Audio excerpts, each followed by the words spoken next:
Thiago Santos versus Aleksandar Rakic takes place this weekend on the main card of UFC 259, Blachowicz versus Adesanya, and I can't wait for this light heavyweight bout. This is a very, very important fight to take place for the future of the light heavyweight division. Will the guard change this weekend with Aleksandar Rakic leading the charge against the older guys in the division in Thiago Santos? Of course, Thiago Santos, the older guy here, coming off a loss to Glover Teixeira, but before that, lost to John Jones by a very, very close decision. In fact, a split decision on that night, and John Jones won the fight in my opinion, don't get me wrong, but for Thiago Santos to go 5 rounds with Jones and win on one judge's scorecards and in some people's minds as well, I'm sure some people thought that Thiago Santos got the job done on that night with one leg. He is a very, very dangerous man. He knows how to survive. He's a very wily veteran in the game, in all honesty. He's been around for a while. He fought at welterweight, then he fought at middleweight, now he's at light heavyweight. Seems to have found himself a home here, right at the top of the division. If he wins this fight against Aleksandar Rakic, he'll be right back in the mix of the light heavyweights, but if he loses,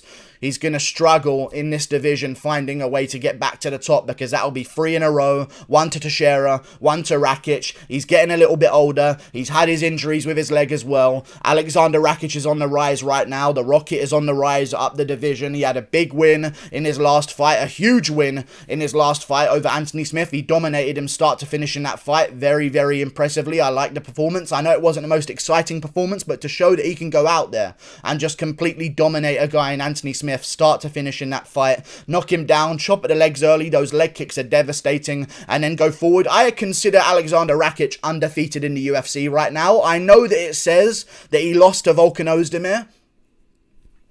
He didn't lose to Volkan Ozdemir. Let's just say it how it is. Aleksandar Rakic won the Volkan Ozdemir fight 2 rounds to 1. Pretty convincingly, in my opinion. He outlanded him in the first 2 rounds. He landed the better shots in the first 2 rounds, in my opinion. Aleksandar Rakic is much better than Volkan Ozdemir. And even if they rematched, I'd pick Aleksandar Rakic to win again. The only round that Ozdemir won in that fight was the 3rd, where they went even on strikes 30-30, but Ozdemir was like the pressuring guy, starting to land a few better shots than Aleksandar Rakic was, and he started to slow down a little bit in that round. But I thought that Aleksandar Rakic won those first 2 rounds pretty clearly, in my opinion. However, he lost the fight, so he's not technically on a win streak right now. But before that, he was running through the division. We all know about the head kick KO over Jimmy Manuwa. I feel like more people know about his head kick KO over Jimmy Manuwa than know what his name is in Aleksandar Rakic, because that has been played so many times all over social media, all over YouTube. It always gets millions of views every single time. It's such a nasty KO to announce himself on the scene.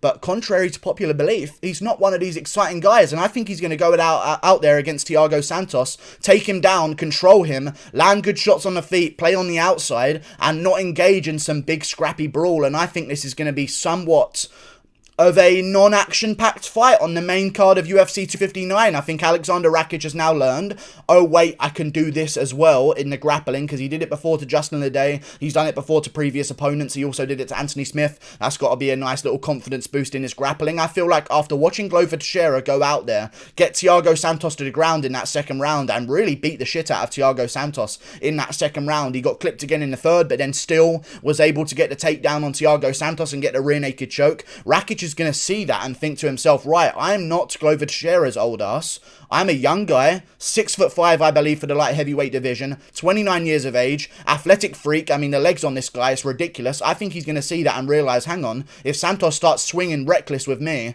I'm just going to shoot straight underneath and try and get a takedown here on him, because I've seen guys use that to beat him before. I feel like he's going to go out there and do that, but I think the first thing that's going to start this entire fight and set the tone, as this move has done in so many other previous fights in UFC history, he's going to leg kick the shit out of him a couple of times. And Thiago Santos is a tough guy. He has no ligaments in his leg left. That's a fact, okay? And we've seen leg kicks in MMA work wonders in fights. They can set the tone. If you land like 4 leg kicks to begin a fight, you can set the tone for the entire thing, especially if you start going to that calf. And I wouldn't be surprised if we saw Rakic go for that calf in this fight, seeing how effective it has been in previous fights, especially recently last weekend with Pedro Munoz versus Jimmy Rivera. That's one that sticks out to me recently.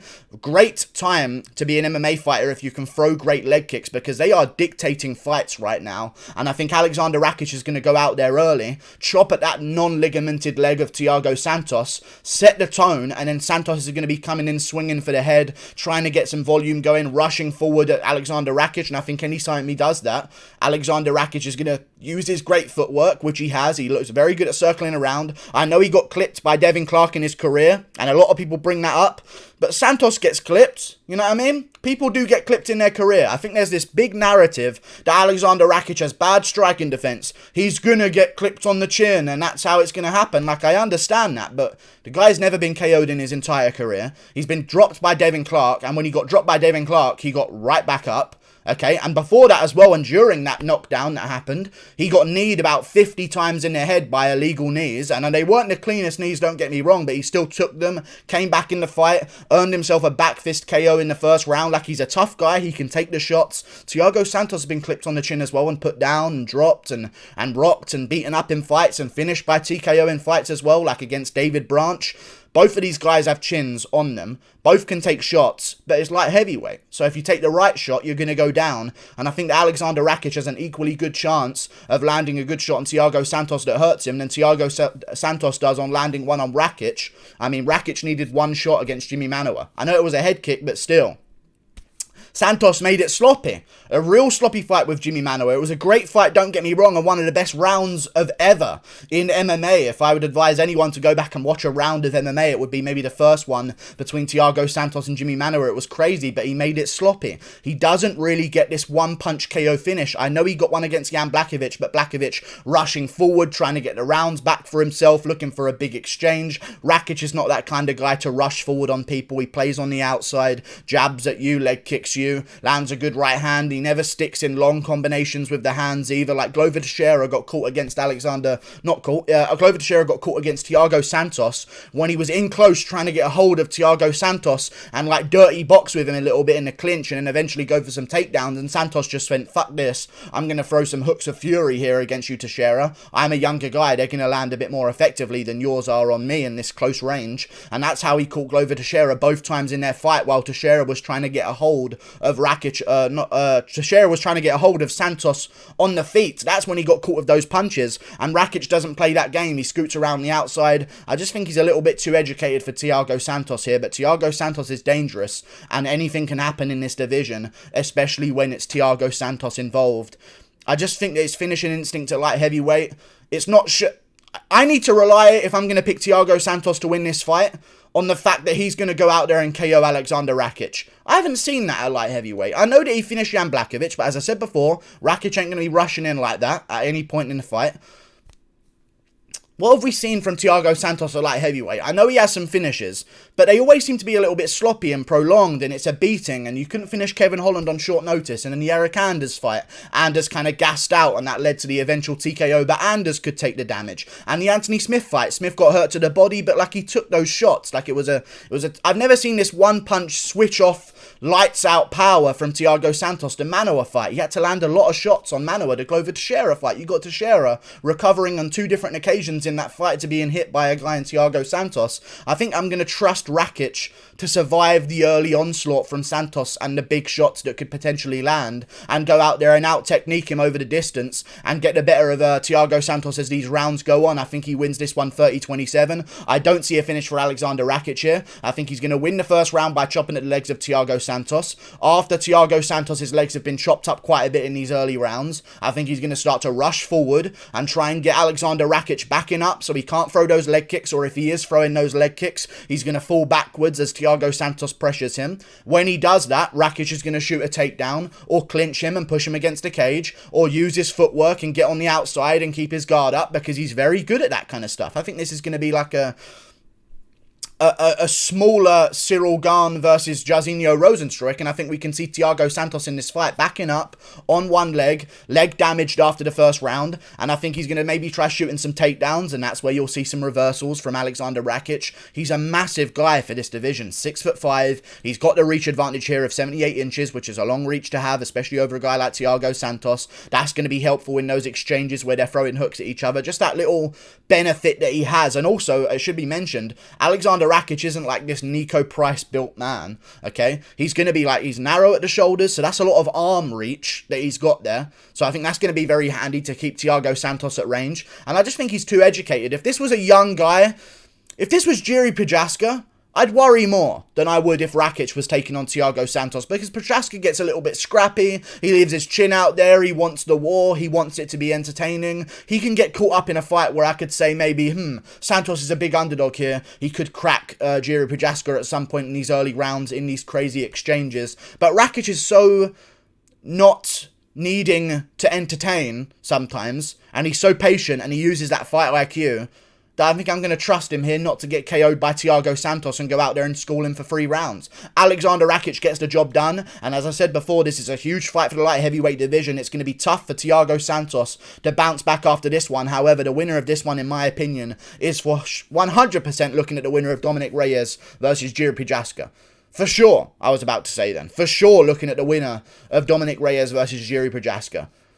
I don't see what else it could be. I know that probably if Aleksandar Rakic wins, he's going to call for the title shot. I feel like Teixeira's got it. He's number 1 in the division right now. He also beat Thiago Santos. He finished Thiago Santos as well. So if Rakic goes out there and wins by decision, a little bit less impressive, you know what I mean? So I think Teixeira definitely has earned his title shot. And Blachowicz has already said that if he beats Adesanya, Teixeira is a guy that he'll be looking at to defend against next. I don't know what Adesanya's going to do, but I hope that there's some kind of clause because Teixeira's filling in on short notice at this event. I hope there's some kind of clause that says Adesanya's going to defend against Teixeira for Teixeira stepping in and being the short notice replacement guy for this event. So, I'm hoping that Teixeira gets his title shot. Other than that, I see the winner of this one taking on the winner of Reyes versus Procházka in the main event of a fight night. That's a big enough fight to main event a fight night, 100%. And I think it's actually good that they're not going to get title shots so soon at the light heavyweight division. So as much as I didn't like this current logjam of Adesanya coming up to the division and holding back these contenders from getting their title shots,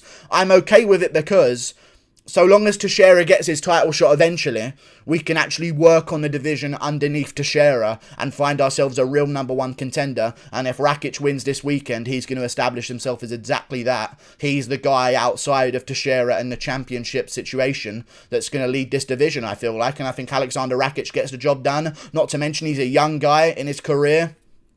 Really young guy, 29 years of age. Not too young, but young for the light heavyweight division. He's on the up right now. He's only going to be improving. He doesn't have the most of experience, so he's only going to be adding more things to his game. His grappling has already seemed to take it's already seemed to take a massive increase in skill recently. Massively. I don't even know what I'm saying right now, but his grappling's come along massively recently. That's the combination of words that I was looking for. And Aleksandar Rakic is going to go out there and get the job done by being the more well-rounded fighter, being the younger guy, and having ligaments in his legs to defend against leg kicks, which Thiago Santos is not going to have. So I think those first few leg kicks are going to dictate the entire fight. Like and subscribe. Click that button up there. See you later. And I think the loser of this one can take on a guy like Volkan Ozdemir. Goodbye. See ya. Toodle pip.